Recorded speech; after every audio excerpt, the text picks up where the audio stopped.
There is one number in the Australian superannuation system that almost nobody calculates before they retire at 60, and by the time most people discover it, they've already made the decision that locks them into the consequence. It's not your super balance. It's not the age pension threshold.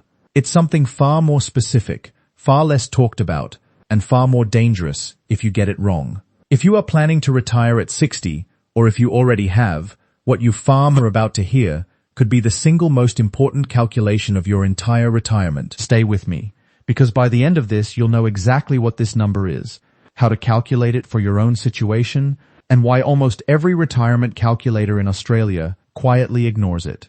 Here's the scenario most people walk into without realizing it. You turn 60. You've worked 30, maybe 35 years. You've got a reasonable super balance, let's say $400,000. You feel ready. You've done the sums, or you think you have. You know you can access your super tax-free at 60. You know the age pension exists, even if it's still years away. Everything feels lined up. What almost nobody calculates is the number of years between when you actually retire and when the age pension becomes available to you. This gap has a name in financial planning circles. It's called the retirement income gap years, or more simply, the bridge period. And for someone retiring at 60 in Australia today, that bridge period is not small. It is not a year or two. It is up to 7 full years, because the age pension eligibility age in Australia is currently 67. 7 years, with no government income support, funded entirely by your own super balance. Most people hear 7 years and think, that's fine, I'll just draw down my super a bit each year. And that instinct is exactly where the danger hides. Here's the hidden concept that almost nobody calculates properly: the 7-year bridge. Period draws down your super at a completely different rate than your retirement after 67. And if you don't plan for that specifically, you can permanently damage your post-67 retirement income without ever realizing it happened. Let's use real numbers. If you retire at 60 with $400,000 in super, and you need $55,000 a year to live comfortably, which is the current ASFA comfortable standard for a single person, you are drawing $55,000 a year from your super with zero government income support for 7 straight years. $55,000 times 7 years is $385,000. Your entire super balance, almost to the dollar, would be consumed just bridging the gap to 67. Before any investment returns, before any market downturns, before the age pension even enters the picture. This is the number nobody warns you about. Not your total super balance, not your retirement age, your 7-year bridge cost, and whether your super balance can actually survive it while still leaving you something for the next 20-plus years of retirement after 67. But here's what surprises people even more than the size of the bridge cost. It's not just about whether you have enough money to survive the bridge years. It's about what those 7 years of heavy withdrawal do to your long-term investment returns. And this is where sequencing risk becomes the silent retirement killer. Sequencing risk is the danger that the order in which you experience investment returns matters enormously when you're simultaneously withdrawing money. If you retire at 60 and the market has 2 or 3 bad years early in your bridge period, which history tells us happens regularly, you are withdrawing a fixed dollar amount from a shrinking balance. That combination compounds the damage in a way that's mathematically far worse than the same bad years happening later in retirement, after your balance has had time to recover and grow. 2 retirees with the identical average investment return over 30 years can end up with dramatically different outcomes purely because of the order those returns occurred in, relative to when they were drawing down their super. The person who retires straight into a market downturn during their bridge years can run out of money years earlier than someone who experiences the exact same average return, but in a different sequence. This is precisely why the bridge period, those 7 years before the age pension kicks in, is the single most financially dangerous phase of an entire Australian retirement. It's not your 80s when healthcare costs rise. It's not your 90s when aged care becomes a factor. It's the first 7 years after you walk out the door at 60. So how do you actually calculate your own bridge number, and what should it tell you? Here's the framework.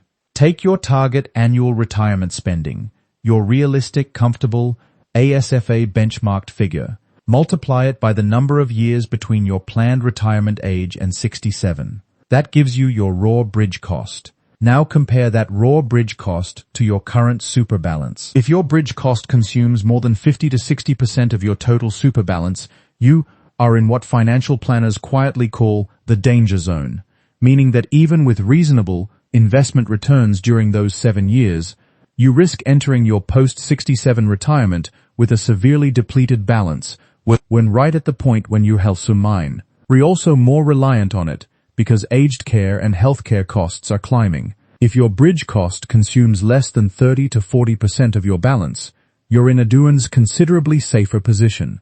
Your super has genuine capacity to both fund the bridge years and continue growing through to support the decades beyond 67. This single calculation, bridge cost as a percentage of total balance, is more predictive of long-term retirement success at age 60 than almost any other number people typically focus on, and it is almost never shown to people before they make the decision to retire. Now let's look at how this plays out in a real situation. Consider someone, we'll call him Geoff. He's 59. He's planning to retire at 60 next year.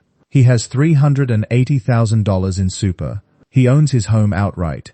He's done a rough calculation in his head. He figures he'll draw around $50,000 a year, and he'll be fine, because that's roughly what his super earns in good years anyway.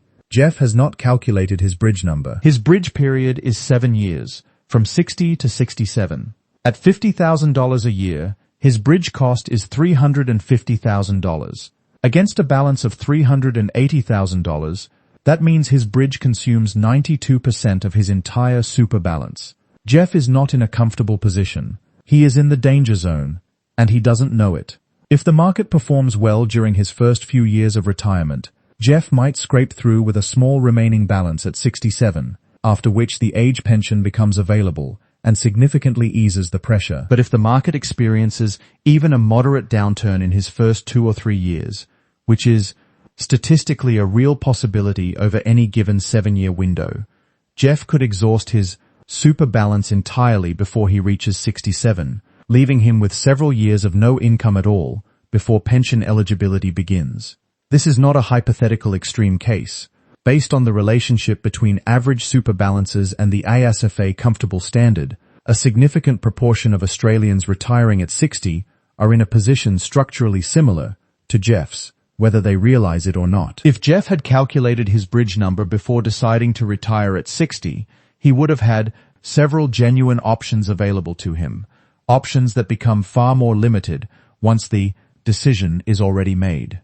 He could have delayed retirement by 2 or 3 years, dramatically reducing his bridge period and bridge cost, while also allowing several more years of compounding growth and contributions to build his balance further. He could have planned for a reduced bridge period spending level, perhaps $40,000 a year instead of $50,000, deliberately living more modestly during the bridge years specifically because he understood this was the highest risk financial window of his retirement, with the plan to increase spending once the age pension began. He could have structured a part-time or semi-retirement transition, continuing some income through his early 60s, specifically to reduce the rate of super depletion during the most vulnerable years, even if that income was modest. Or he could have restructured his investment approach specifically for the bridge period, holding a larger cash and defensive asset buffer for the first few years specifically to protect against sequencing risk, rather than remaining in a higher growth allocation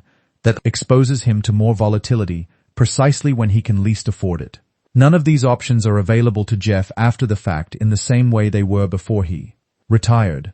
This is why the bridge number needs to be calculated before the retirement decision is made, not discovered afterward, when the only remaining options are returning to work or significantly reducing his standard of living. So here is what you should actually do, starting this week. Calculate your own bridge number. Take your realistic annual retirement spending target. Multiply it by the number of years between your planned retirement age and 67, or your specific age pension eligibility age, which depends on your date of birth and can be checked on the Services Australia website. That's your raw bridge cost. Divide that figure by your current super balance. If the result is above 50 to 60%, you are in the danger zone and you need to seriously consider one or more of the adjustment options we just covered before finalizing your retirement date. If you're already retired and in your bridge years right now, this calculation is still valuable. It tells you how much runway you genuinely have left and whether your current spending rate is sustainable through to 67 or whether an adjustment is needed now rather than later. Talk to a financial advisor specifically about sequencing risk protection for your bridge years. This is a specific, named strategy area. Ask about it directly using those words. Not every advisor proactively raises it, but most experienced retirement income specialists will know exactly what you're asking about and can model your specific bridge period with appropriate defensive positioning. And use the Money Smart retirement calculator with your actual planned retirement age, not just a generic age 67 assumption, so you can see your own bridge period modeled with real numbers rather than estimates. The broader lesson here extends beyond just the specific bridge calculation. Australian retirement planning has, for decades, focused heavily on the accumulation question. How much super do you need by retirement? That's an important question, but it's an incomplete one. It tells you the size of the tank. It doesn't tell you whether the tank can survive the most demanding 7 years of the entire journey at full pressure before any government support arrives to ease the load. Geoff's $380,000 looked like a reasonable retirement, balanced by most standard measures. By the bridge number, it told a completely different story. The same balance, viewed through a different and more specific lens, revealed a risk that the standard view completely missed. This is the gap between knowing your super balance and understanding your retirement readiness. They are not the same thing. And the 7 years between 60 and 67 are where that gap matters most. You now know the calculation. You know the danger zone threshold. You know the options available if you act before the decision is finalized, rather than after. If this raised questions about your own bridge number, put them in the comments. I read every one of them. And if there's enough interest, the next video will walk through 3 different bridge strategies in full detail, including how to structure a defensive cash buffer specifically for these 7 years. Your retirement deserves a compass, not guesswork.